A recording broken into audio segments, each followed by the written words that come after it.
2019 was for me an amazing year of musical discovery. From math rock to experimental rap, this year I discovered so many good albums that I didn't know I could love the way I do. But how wouldn't I, when they already helped me in their own ways to become a better musician? This video is to share my thoughts on every single album I reacted in 2019. What did I learn about it? What do I think now about it? Did I get it on vinyl? How did it perform after the first reaction? You know, all of the things involved in discovering new music. So, welcome to my little rewind of the albums I reacted in 2019. I will go chronologically, so let's just start. No Words Left by Lucy Rose is one of those albums I didn't know I could love so much, but it's just because it's so raw and so honest, so sincere.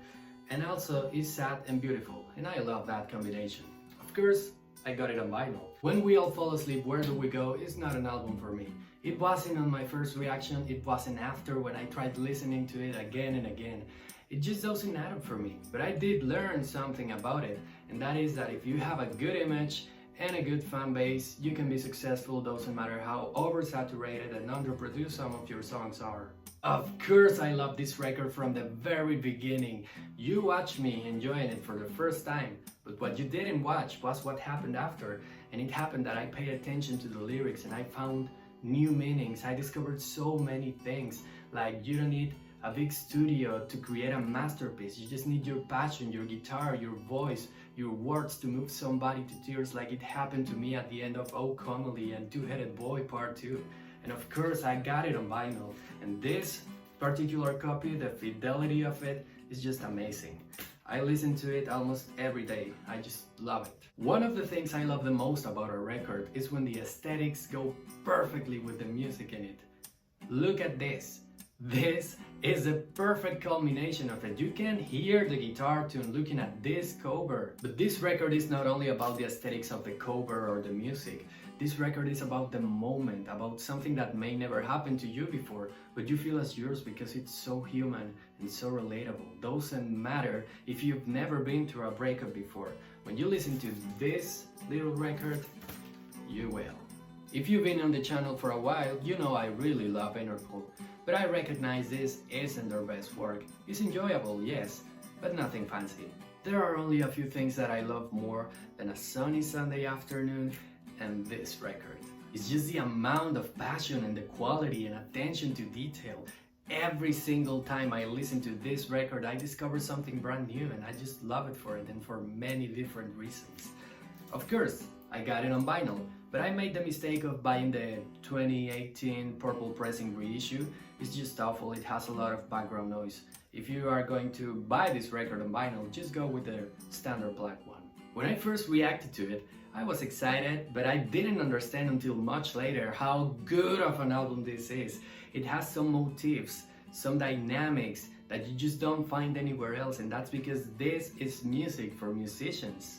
If you haven't heard this album yet, you should give it a try, because it's not only complex and rich, it also has some of the most introspective lyrics I've heard in a long time. So if you also like to think with your music and not only feel it, this album is for you. I really enjoy playing this record on the mornings. It is refreshing, it is intimate, it is sad, but it's also a good reminder that even the most broken people is capable of such beautiful things. And of course, I play it on vinyl. Sublime's third album is a blast. You can only celebrate the life of Bradley when you listen to it. Also, the fidelity of this bad boy is amazing. White Pony opened my eyes to the fact that a metal band's music doesn't have to be aggressive all the time. It can be peaceful, it can be subtle, it can even be cosmic. All of those nuances are combined here on the most cohesive Deftones album that, of course, I have on vinyl. I mean, I wish this edition includes Back to School and The Boys Republic because there's more than enough space on these records to do it.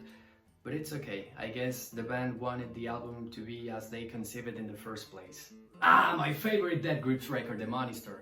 Now what can I say, I just love being United. And what have I learned listening to this record? Absolutely nothing, I just enjoy it and listen to it. And of course I got it on vinyl, look at those! Now keeping it sexual but in a more subtle and serious way, we have this, my second favorite by Deftones. Every single song here is a banger. I wish there were more albums like it. Disintegration is one of those albums albums that not only makes me feel but think, and I appreciate very much when art makes me think. But I haven't come back to this one as much as I wanted. I just haven't given myself the time. Still got plans of buying on vinyl. Yeah, I came back to this record a couple times after my first reaction, and I reached for the conclusion that the band was just trying to experiment until they find their sound. They did find their sound. But in the meantime, we have this collection of experimental lo-fi songs, from which I rescued two, Naomi and Three Pitches, which are my favorites from this record. Well, you watched my reaction to this album, and most of the time I was just confused. I know they were trying to experiment and I appreciate that, and this album does have some bangers, but I didn't find myself coming back to it as much as I may want it, and I don't see that happening in the meantime. Oh, but this one? This is a whole other story. This is where the night began. Well, arguably because there was an EP before, but this is definitely the genesis of what Death Grips is today. Quoting an internet comment, it's like being yelled by an inmate for 45 minutes straight. Tell me what's more noided than that.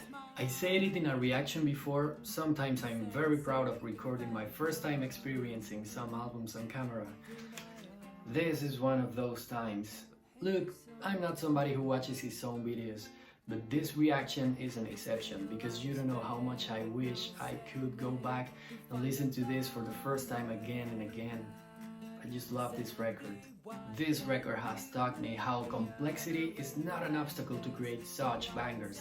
I listen to it almost on a daily basis and I try to buy it on vinyl, but they sent me the wrong record. Since I listened to Led Zeppelin's first album, my standards for debut albums are just way too high. This is the perfect mixture of dynamics, energy, and creativity. I find myself coming back to it. I want to buy it on vinyl. I haven't got the time, but I definitely will. And I cannot wait to react to the rest of Led Zeppelin's discography. When I first learned there was an expanded legacy edition of this record, I did what I should have a long time ago. I took my afternoon off, put my headphones on, and listened to the whole thing at once. You ever wanted to listen to Jeff Buckley live? Go put some headphones, enjoy the ride. Trust me, you won't regret it. I do it almost every week, and I cannot wait to get myself a copy of the legacy edition on vinyl. Last but not least, Government Plates. Now, I gotta tell, this isn't my favorite Death Grips record, but I respect it for what it is, a bridge. A bridge I suspect will lead to interesting paths I haven't explored yet. It has some bangers in it, I won't deny that, but I don't see myself buying it on vinyl anytime soon. What I see myself doing is listening to almost every record on this list as a way of celebrating another year of good music. And so, that was my year of reactions. I hope you enjoy watching them as much as I enjoy discovering some albums that already changed my life. If you made it this far into the video, all I can do now is thank you. Thank you for being there watching my reactions, listening to my covers, watching me talking about just random stuff. I appreciate that very much, and I appreciate you being a part of my musical journey. It means a lot to me that you're willing to build this community with me. So stay tuned, a lot of changes and improvements are coming to the channel next year. More reactions, more covers, reviews, and more quality content that I'm sure you'll be pretty interested in. Nothing further but to wish you happy holidays and a lot of good music in your life. My name is Tony Whitburn. It has been my pleasure. I'll see you in the next one.